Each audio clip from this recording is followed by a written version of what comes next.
할렐루야. 주님의 이름으로 축복합니다. 주님의 이름으로 사랑합니다. 하나님께서 그 출애굽기에 보면은 모세에게 그 불타는 떨기나무에 임하셔가지고 자신의 이름을 가르쳐 주시는 장면이 나오는데, 그 이름이 뭐냐면은 나는 스스로 있는 자다, 이런 표현을 하시거든요. 근데 하나님께서 그 하나님의 특성을 아주 잘 딱 요약해가지고 나타내 주신 표현인 것 같습니다. 나는 스스로 있는 자다. 어떻게 보면 이것은 사람과 우리 피조물과 하나님을 유일하게 구분 지을 수 있는, 하나님만 가지고 계시는 특성이라고 할 수가 있습니다. 사람은 자존하시는 그런 하나님으로부터 창조된 피조물이라고 할 수가 있습니다. 하나님을 표현하는 그 표현 방식으로 이제 표현을 하자면은, 우리 사람은 스스로 존재하지 못하는 자, 이렇게 표현할 수가 있겠죠. 하나님은 스스로 계시는 분이고 사람은 스스로 존재할 수가 없는 그런 존재입니다.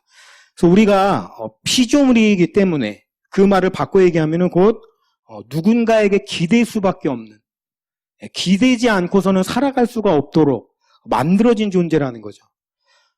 그래서 우리 모든 사람들은 믿는 존재입니다. 하나님께서 우리를 만드실 때에 영적인 존재로 만드셨어요. 그래서 마음이라는 것, 영혼이라고 하는 것을 우리에게 주셨기 때문에 우리의 마음은 그래서 누군가를 믿는, 무언가를 믿는 믿음으로 가득 채워져 있습니다.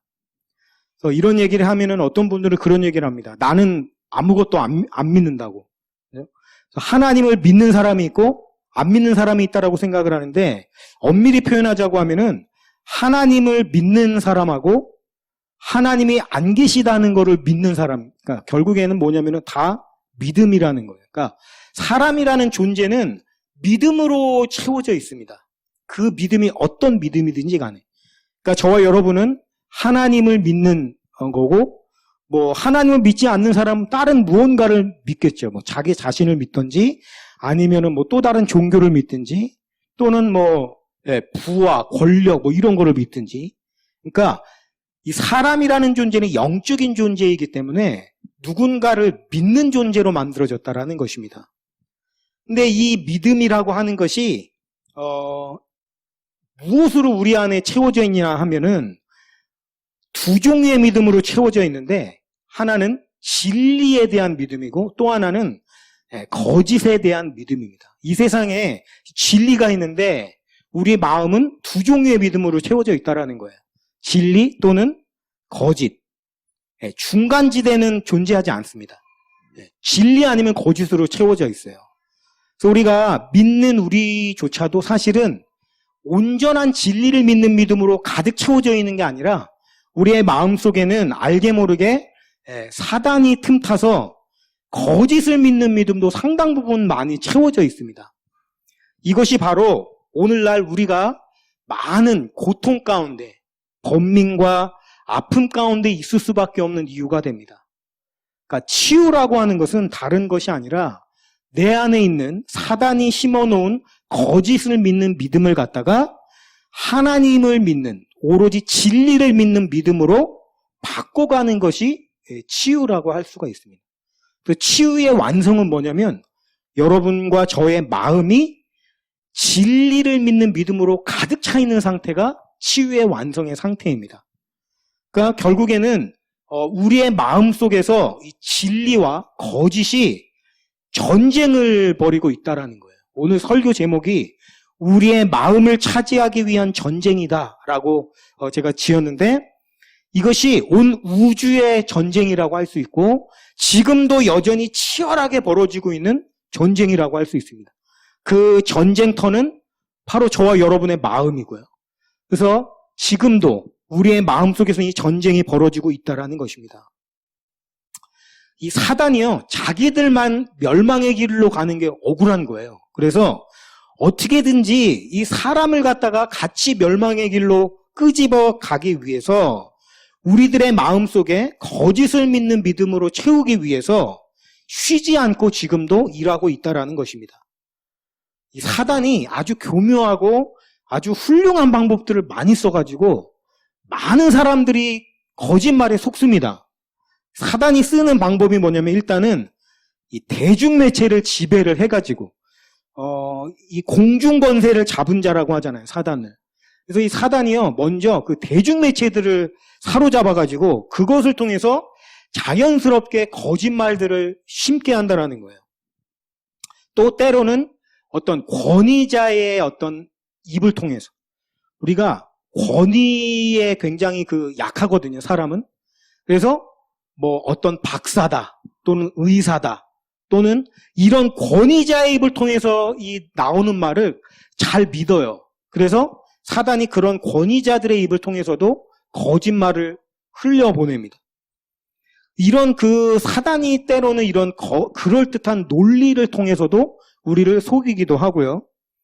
그러니까 이런 마귀들의 무기들이 사실 굉장히 강력하고 또 힘이 있기 때문에 많은 경우 우리가 속고 있고 또 많은 거짓말들이 우리 안에 무의식 가운데 믿음으로써 마음이 채워지고 있다라고 하는 것입니다.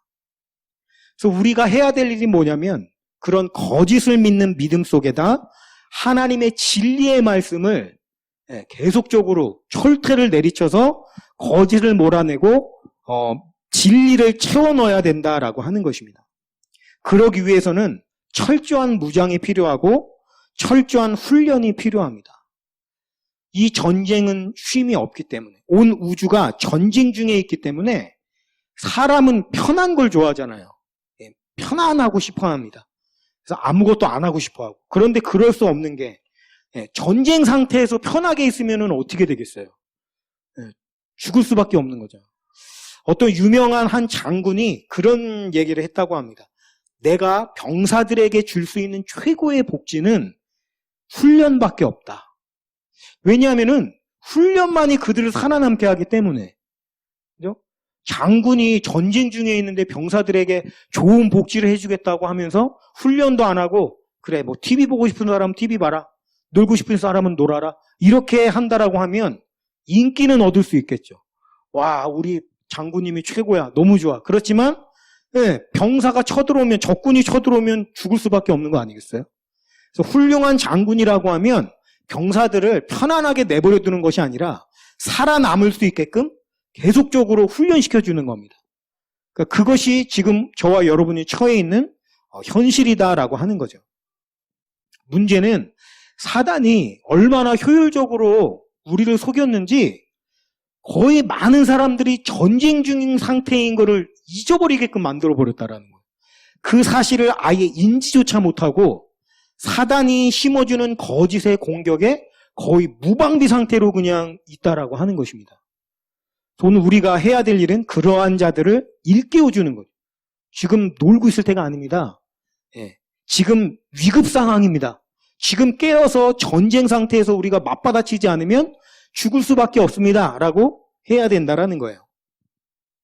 그렇다라고 한다면은 양 진영에서 하나님은 진리에 대한 믿음을 심기 위해서 애쓰시고 마귀는 거짓에 대한 믿음을 심어주기 위해서 애쓰는데 그 믿음을 심어주기 위한 방법이 무엇인가?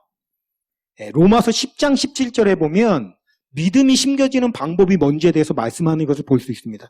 그러므로 믿음은 들음에서 나며 들음은 그리스도의 말씀으로 말미암았느니라. 믿음을 심는 방법이 뭐냐면 자꾸만 듣게 만드는 거예요. 자꾸 들으면 그것에 대한 믿음이 우리 안에 생기게 된다라는 것입니다. 그래서 성경이 그렇게 강조하는 게 뭡니까? 진리를 주야로 묵상하라고 강조하는 겁니다. 묵상하다라는 말을 그 원어상으로 살펴보면 뭐냐면은 자꾸 중얼중얼 소리 내가지고 자꾸 중얼중얼 하듯이 자꾸 읽으라는 것이거든요. 왜 그렇습니까? 내가 진리를 자꾸 중얼중얼 읽으면서 내 귀로 들으면서 뭡니까? 결국엔 믿음이 생기기 때문에 그 진리에 대한 믿음을 생기게끔. 마귀도 듣는 것의 중요성이 너무나도 중요하다는 걸 잘 알거든요. 그래서 어떻게 합니까? 대중매체들을 장악해서 어떻게 해요? 거짓말들을 계속해서 듣게끔. 우리가 습관적으로 TV를 틀거나 라디오를 틀거나 뭐 이런 여러 가지 TV에 나오는 광고들 뭡니까? 다 그럴듯하게 꾸며낸 거짓말들을 자꾸만 듣게 만들어요. 무의식 가운데 우리한테 심어준다라는 겁니다. 예를 들면 뭐 어떤 아파트 광고가 이 TV에서 나온다고 한번 생각해 보십시오. 그 아파트가 나오는 광고를 보면은 막 너무 행복해 보이는 거예요. 예, 막 그 가족끼리 막 하하호호 웃으면서 너무 좋아요. 근데 딱히 그것이 어떤 메시지를 우리에게 직접적으로 주지는 않지만 간접적으로 우리에게 주는 메시지가 뭐냐면 이 아파트에 살면 행복합니다. 이거거든요. 근데 보세요. 이게 거짓말이라는 거죠. 우리가 어떤 아파트에 산다고 그게 행복해지는 건 아니라는 거예요. 그렇지 않습니까? 네, 정말 좋은 아파트에 살면서 지옥같이 살아가는 사람들이 너무 많잖아요.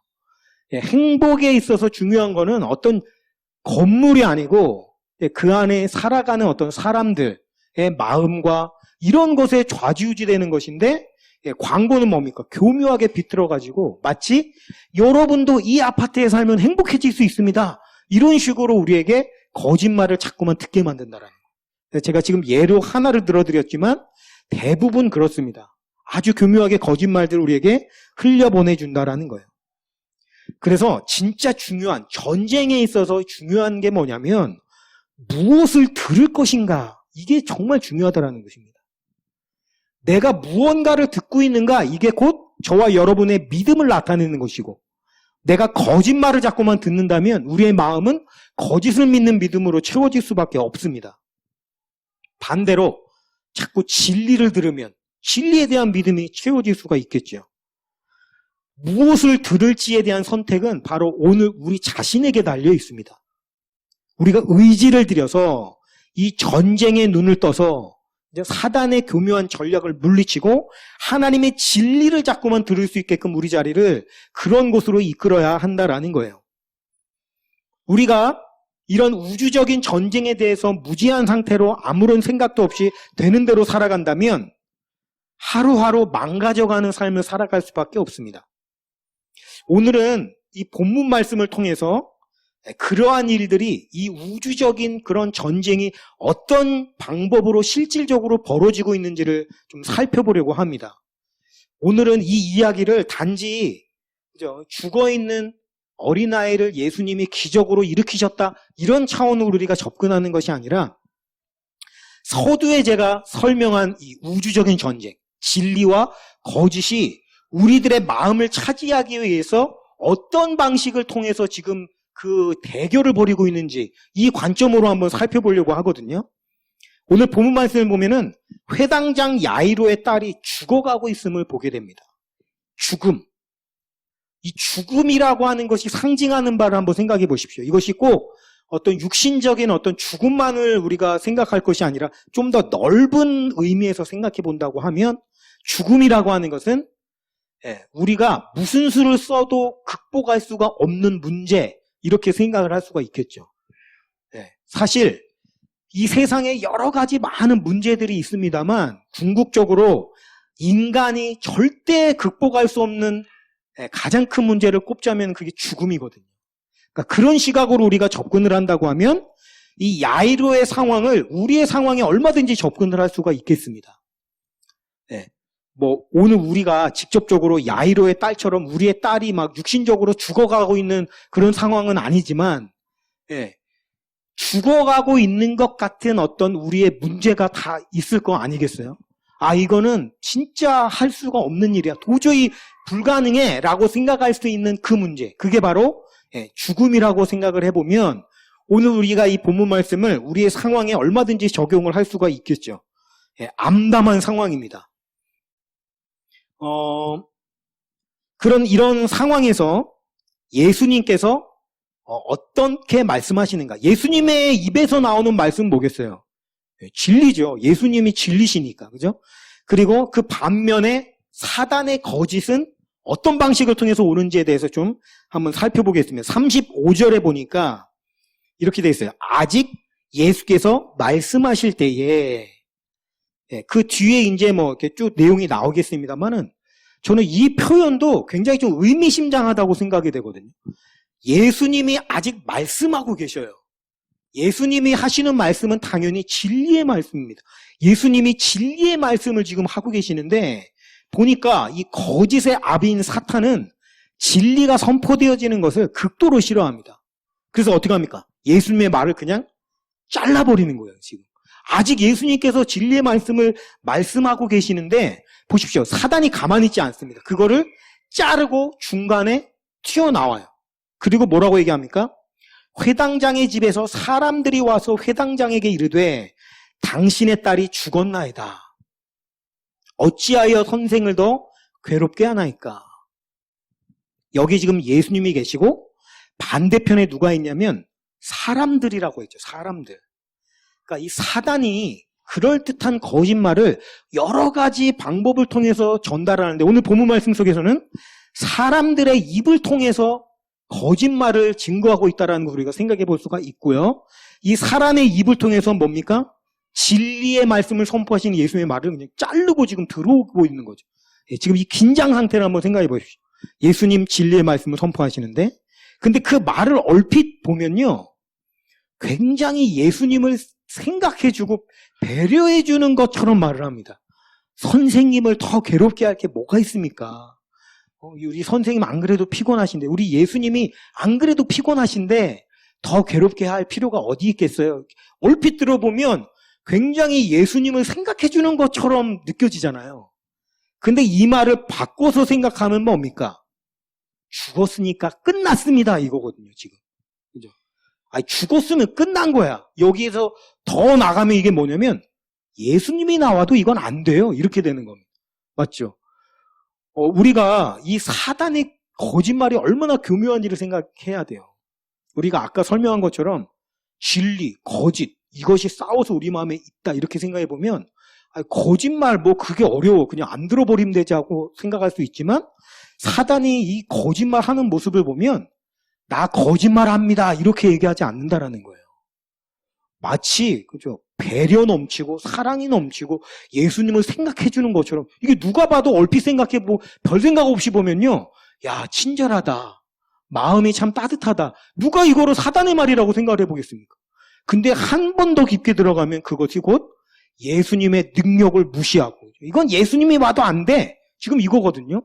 그러니까 이렇게 교묘하게 사단은 빛의 천사로 가장해서 우리에게 오기 때문에 깨어서 분별하지 않으면 우리 자신도 모르게 속아 넘어갈 수 있다는 거예요. 이건 예수님이 오셔도 안 됩니다. 이건 할 수 없습니다. 왜요? 이미 죽었기 때문에. 사단의 메시지의 핵심은 이겁니다. 안 된다는 거예요. 끝났다. 안 된다. 할 수 없다. 이건 불가능하다. 이것은 사단의 언어입니다. 또 한 가지. 늦었어.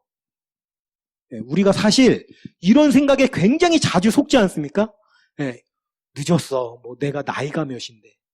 제가 어떤 한 통계를 보니까요. 여러분, 나이가 몇 살 이상이 되면 늙었다고 할 수 있을까요?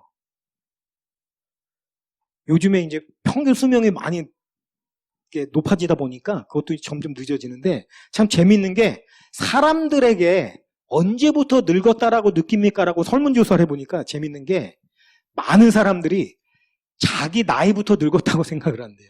자기 나이부터. 뭐 10대 후반이면 10대 초반을 보면서 나는 지금 늙었어 이런다는 거예요. 진짜 웃기죠. 그러니까 어떤 절대적인 게 있는 게 아니라 그렇게 생각을 하게끔 사단이 자꾸만 넣어준다라는 거예요. 왜요? 늦었다라고 생각하게 위해서. 지금 오늘 본문 말씀이랑 똑같죠. 우리가 아무것도 할 수 없어 하면서 마귀의 거짓말을 아무 의심 없이 믿어버린다면 어떻게 되겠습니까? 거기서 그냥 말 그대로 끝난 거죠. 근데 오늘 본문 말씀을 보면 예수님이 거기서 끝나지 않고 반격을 가하십니다. 36절에 보니까 예수께서 그 하는 말을 곁에서 들으시고, 그죠? 사단이 하는 그 말을 들으시고 회당장에게 이르시되, 그죠? 회당장에게 이르시되 두려워하지 말고 믿기만 하라 하시고. 지금 그 사람들의 입을 통해서 사단이 지금 끝났다, 안 된다, 이건 할 수 없다, 이걸 듣게 했어요. 누구에게요? 야이로에게.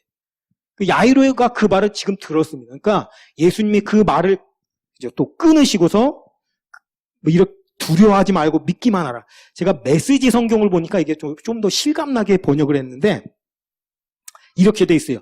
예수께서 그들이 하는 말을 들으시고 그 거짓말을 들으시고 그 회당장에게 말씀하셨다. 그들의 말을 듣지 말고, 이렇게 번역했어요. 그들의 말을 듣지 말고 나만 신뢰하여라. 사랑하는 성도 여러분, 그럴듯한 논리를 가지고 우리를 속이는 그 사단의 거짓말에 우리가 어떻게 대응해야 하는가? 듣지 말아야 됩니다. 귀를 막아버려야 돼요. 듣지 말고 예수님을 바라봐야 합니다. 철로역정이라는 역작이 있죠. 철로역정을 보면 그 순례자 크리스찬이 진리를 외치면서 그죠? 귀를 막고 뛰어가는 장면이 나오거든요. 왜 그렇습니까? 심지어 때로는 자기가 사랑하는 가족들까지 사단에게 이용당해서 사단의 말을 자꾸만 하는 거예요. 거기를 뭐하러 가려고 해? 그 험한 길을 왜 가려고 그래? 여기서 우리랑 재밌게 즐겁게 지내면 돼. 이런 식으로 교묘하게 속이니까 어떻게 합니까? 막고 진리를 외치면서 뛰어가는 거예요. 어떻게 보면 우리가 그렇게 해야 된다라는 것입니다. 분별해야 돼요. 저 사람이 나를 사랑한다고 해서 그 사람이 하는 말이 다 천사의 말이 아닙니다. 우리가 무지해서 사단에게 잘 속거든요. 그래서 때로는 우리도 모르는 사이에 사단의 말을 메시지로 전할 때가 얼마나 많은지 몰라요. 이게 참 부끄러운 것이지만 목사인 저도 예외가 될 수 없는 거죠. 때로는 저도 그렇게 이용당할 수도 있는 거죠. 깨어있지 않으면. 예수님의 말씀에 우리가 귀를 기울여야 합니다. 그 말을 듣지 말고 나만 신뢰해라. 내 말만 들어라. 그죠? 진리의 말만 들어라. 이렇게 하는 거예요. 우리의 삶에 예수님의 이 말씀, 진리의 말씀, 생명의 말씀을 믿고 따르는 역사가 날마다 나타난다면 얼마나 놀라운 일이 벌어지겠습니까? 여러분, 사단의 언어는 죽음입니다. 그러나 예수님의 언어는 생명입니다. 살리는 것이에요. 그래서 우리가 예수님의 말씀을 들을 때만 우리의 마음이, 심령이, 영혼이 살아나는 역사가 일어난다는 것입니다. 진정으로 저와 여러분의 삶 가운데에 예수님의 이 말씀이 적용되는 일들이 일어나기를 주님의 이름으로 축원합니다. 그들의 말을 듣지 말고 그 거짓말을 듣지 말고 나만 신뢰하여라. 나의 말만 들어라. 이 말씀, 그죠? 근데 전쟁은 여기서 끝나지 않습니다. 38절에 보니까 옛날 성경에 이렇게 되어 있어요. 개역 한글판에 보니까 회당장의 집에 함께 가사 헌화함과 사람들의 울며심이 통곡함을 보시고, 여기서 우리가 진리와 거짓의 특징 하나를 또 한 가지를 발견할 수가 있는데요. 진리는 지금 예수님 한 분밖에 안 계시죠. 그에 반해 거짓은 다수의 사람들을 통해서 나오고 있다는 것입니다. 시편 1편을 보면 복 있는 사람은 이렇게 시작을 하거든요. 근데 우리가 우리나라 번역에 좀 그거를 잘 번역을 안 했는데, 특징이 뭐냐면 원어상으로 보면 복 있는 사람은 단수 형태, 그리고 바로 그 복 있는 사람, 한 사람을 가리킵니다. 한 사람. 반면에 그 뒤에 나오는 오만한 자, 죄 있는 자, 이런 쭉 그 반대편에 서 있는 자들에 대한 표현이 나오는데, 그들은 뭘로 표현되냐면 복수 형태로 쓰여졌어요. 죄 있는 자들, 오만한 자들, 이런 식으로. 뭘 얘기하는 거예요? 진리는 아주 어떻게 보면 외로운 길입니다. 외로운 길. 예수님이 말씀하잖아요. 좁은 길. 그죠?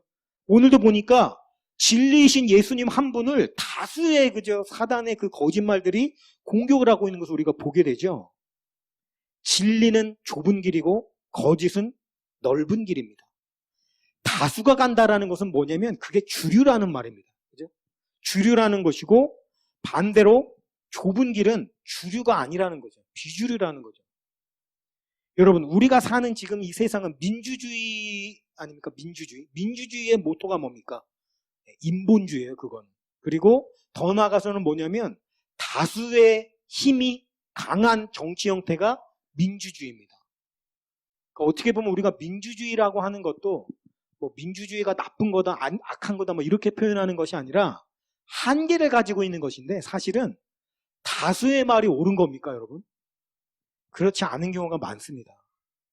오히려 다수가 가는 길은 진리의 길이 아닐 가능성이 대단히 높거든요. 그러니까 민주주의라는 것도 어떻게 보면 우리 많은 뭡니까, 이렇게 우리의 인생의 선배님들께서 민주주의를 지키기 위해서 목숨 바치고 피 흘리고 다 하셨지만, 사실은 민주주의가 궁극적으로는 올바른 통치 형태가 될 수가 없는 거예요. 그러니까 생각해보면 사람이 만들어낸 어떤 정치 체계는 불완전하다라고 볼 수밖에 없습니다. 그러니까 뭐 이렇게 다수결의 힘이 센 이 시대를 살아가는 우리에게 있어서 진리를 붙잡고 간다라고 하는 것은 때로는 외로운 길입니다. 때로는 굉장히 고독하고요. 이거 내가 뭔가 이상한 게 아닌가라는 생각이 들 수도 있습니다. 내가 왜 이 길을 선택해서 이 고생을 해야 되지라는 푸념이 들 수도 있고요. 저 자신도 그러한 느낌을 가질 때가 종종 있습니다. 굉장히 외로울 때가 있어요. 그러나 그것이 진리입니다. 오늘 본문 말씀 속에 보니까 그렇잖아요. 예수님은 한 분이시고 사단의 거짓말을 하는 자들은 다수입니다.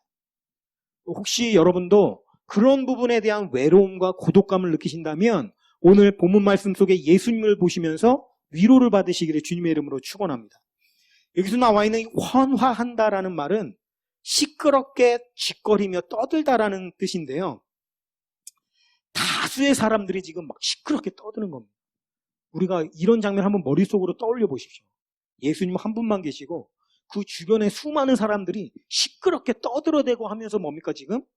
예수님의 진리의 말씀을 듣지 못하게 지금 영적으로 방해하는 거라고 한번 생각을 해보십시오. 정확하게 그게 맞습니다. 시끄럽게 울면서 떠들면서 무슨 말을 했겠습니까? 소망의 말을 했겠어요? 네, 소망의 말이 아니었겠죠. 죽음의 말. 끝났어. 안 돼. 이제 울 수밖에 없어. 뭐 울음. 뭐 이런 거밖에 없잖아요. 그러니까 이게 사단의 말이죠. 끝났다라고 하는 것. 이 사단의 말은 장례식이죠. 그에 대한 그 예수님의 대항을 보겠습니다. 그 시끄럽게 떠드는 사람들을 향해서 39절에 보니까 들어가서 저희에게 이르시되 너희가 어찌하여 헌화하며 우느냐. 이 아이가 죽은 것이 아니라 잔다 하시니. 진리와 거짓의 대결이 어떤 구도로 흘러가는지 잘 보십시오. 거짓들이 예수님의 진리를 공격을 합니다. 40절 저희가 비웃더라. 여러분 거짓은요 이 특징이 뭐냐면 열등감을 가지고 있거든요. 거짓이라는 것 자체가 열등감입니다. 진리 옆에 가면 자신의 그 거짓이 들춰날 수밖에 없거든요. 여러분 뭔가가 거리껴지는 것이 없으면 교묘하게 다가올 필요가 없잖아요. 그러니까 교묘하게 다가온다는 것 자체가 벌써 자기는 거짓이라는 것을 증거하는 거 아닙니까? 그러니까 거짓에는 열등감이 있어요. 근데 이 열등감이 어떤 식으로 표현이 되면 진리가 있을 때 진리를 공격을 합니다. 진리를 비웃고 조롱하고. 제가 아까 말씀드린 것처럼 거짓은 다수라고 했죠. 넓은 길이라고 했죠. 그러니까 거기에서 더 힘을 얻어가지고 더 진리를 핍박하고 조롱하고 예수님 십자가를 지시고 가실 때 진리의 길을 가실 때 그 주변의 사람들이 조롱하고 핍박했잖아요. 너나 구원해봐라. 그죠? 손가락질하고 가시면류관 씌워주면서 왕이다 하면서 조롱하고 막 그랬잖아요. 그런 일들이 정확하게 벌어진다라는 거예요. 여러분 거짓말은 절대 진리를 그냥 내버려 두지 않습니다. 이게 굉장히 좀 어떻게 보면 아이러니한 것이죠. 우리가 진리를 붙잡고 가려고 한다면 내가 그것을 결정하고 간다 하더라도 이 거짓이 그것을 그냥 놓고 가만 보고 있지 않는다라는 거예요. 조롱하고 핍박하고 부끄러움을 느끼게끔 자꾸만 우리를 어떻게 이렇게 막 공격을 한다라는 거예요. 여러분 이 거짓말의 논리가 얼마나 그럴듯한지 한번 보십시오. 모든 사람은 죽는다. 그죠? 모든 사람은 죽잖아요. 죽은 사람이 다시 일어나는 일은 없다. 그러므로 저 아이는 살아날 수 없다. 얼마나 단순하지만 명쾌한 논리예요. 저절로 끄덕끄덕대고 맞는 말이야. 일리가 있어. 뭐 이런 생각이 들지 않습니까? 이런 합리성과 상식을 가지고 접근을 하면서 결국에는 진리를 공격한다는 거예요. 예수님의 말씀을 보십시오. 죽은 게 아니라 잔다. 이게 납득이 잘 됩니까? 이게 도대체 선문답도 아니고 무슨 말인지 잘 납득이 안 되고 이해가 안 되거든요. 그러니까 그 틈을 비집고 이 논리를 가지고 공격을 한다라는 거예요. 사실 우리가 그동안 진리를 붙잡았다가도 이런 비웃고 조롱하는 마귀의 거짓들의 공격에 부끄러워하면서 슬그머니 진리를 놓아버렸던 적이 얼마나 많습니까? 이렇게 하면 나만 왕따가 되게 생겼어. 그게 두려워가지고 그냥 슬그머니 눈을 감고 거짓들의 편에 선 적이 우리가 얼마나 많아요. 여러분, 거짓에 반응하게 되면 지는 겁니다. 때때로 우리가 그래요. 거짓말이 논리로 접근을 하니까 내가 그 거짓말을 논리로 꺾어놓겠어, 뭐 이런 식으로 접근할 수 있는데, 그렇게 되면 집니다. 거짓말에는 어떻게 대응해야 되냐면, 우리가 예수님으로부터 배우는데 40절에 보니까 예수께서 그들을 다 내보내신 뒤에 아이 부모와 자기 동료들만 데리고 아이 방에 들어가셨다. 거짓들의 조롱과 비웃음, 이런 공격에 예수님은 어떻게 하냐면 반응을 하지 않으시고 어떻게 해요? 진리이신 자기가 행할 일을 묵묵히 행하시는 것을 우리에게 보여주고 있습니다. 그러니까 거짓에는요, 반응하는 거 아닙니다. 거짓을 가지고 올 때 거기에 자꾸 말려 들어가가지고 말싸움하려고 하면은 지게 돼 있어요. 그거 그냥 무시하고 나는 그냥 내 길을 가겠다 하면서 묵묵히 할 일을 하면 된다라는 거예요. 반응하지 않는 거, 이것이 승리할 수 있는 비결이라는 것입니다. 예수님은 소녀를 향해서 달리다 굼, 소녀야 일어나라 하고 진리의 말씀을 선포하십니다. 그러니까 어떤 일이 벌어집니까? 진리는 아까 제가 생명이라고 했잖아요. 생명의 능력으로 말미암아 그 소녀가 일어나서 걸었다라는 것입니다. 이 일이 벌어지고 나니까 아까 그 예수님의 말씀, 이게 얘가 죽은 게 아니라 잔다, 이 말이 맞는 말이에요? 틀린 말이에요? 맞는 말이에요. 보니까 일어나서 걸었잖아요. 그러니까 여러분, 진리의 말씀은 항상 그런데요, 저도 성경을 보다 보면 잘 이해가 안 가고 납득이 안 되는 내용이 굉장히 많이 있거든요. 상식적으로. 근데 상식적으로 납득이 안 되기 때문에 진리입니다. 왜냐하면 보세요. 어떤 사람이 어떤 누군가를 꼬드기기 위해서 뭔가를 썼다라고 한번 가정을 해보면 상식적이지 않고 납득되지 않는 거 가지고 사람을 꼬시겠습니까? 그렇지 않죠. 내가 누군가를 꼬시려고 마음먹으면 정말 그럴듯하고 이제 끄덕끄덕 대고, 그래 그게 맞는 말이야, 무릎을 치게끔 쓰지, 이게 도대체 뭔 말이야, 말이 되는 소리야 안 되는 소리야, 이렇게 되는 걸로 꼬실 수가 없다고요. 근데요, 일단 들어보면 예수님 말씀처럼 죽은 게 아니라 잔다, 이 말처럼 성경은 좀 납득이 안 되는데요, 제가 그런 거를 많이 발견을 하거든요. 왜냐하면 그게 진리이기 때문입니다. 그래서 우리가 진리를 가져가려면 어떤 태도가 필요하냐면 급하게 접근하려는 태도를 가지면 안 돼요. 진리는요, 가만히 곰곰이 앉아서 묵상하고 따져보고, 제가 그 성경에 보니까 그 베레아 성도들이 그랬다고 하죠.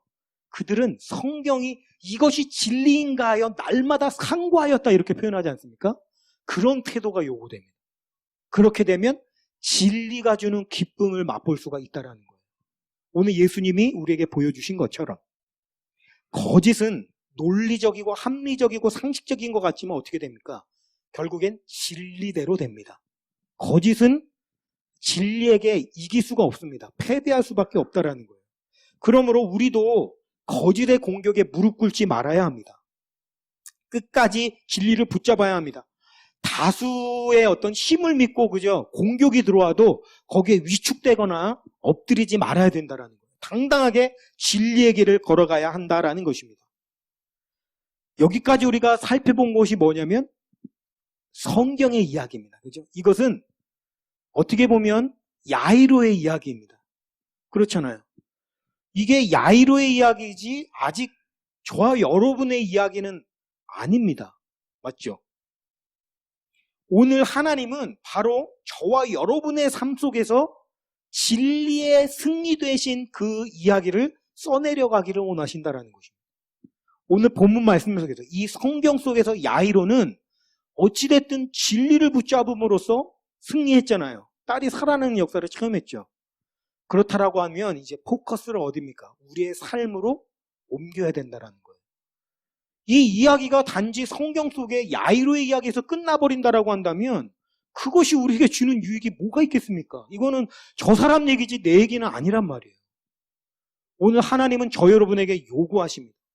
오늘 너의 삶 속에서 이런 야이로와 같이 거짓을 팽개치고 진리를 붙잡음으로써 야이로의 그 체험, 생명이 살아나는 역사를 너의 이야기로 한번 써봐라, 이렇게 요구하신다라는 것입니다.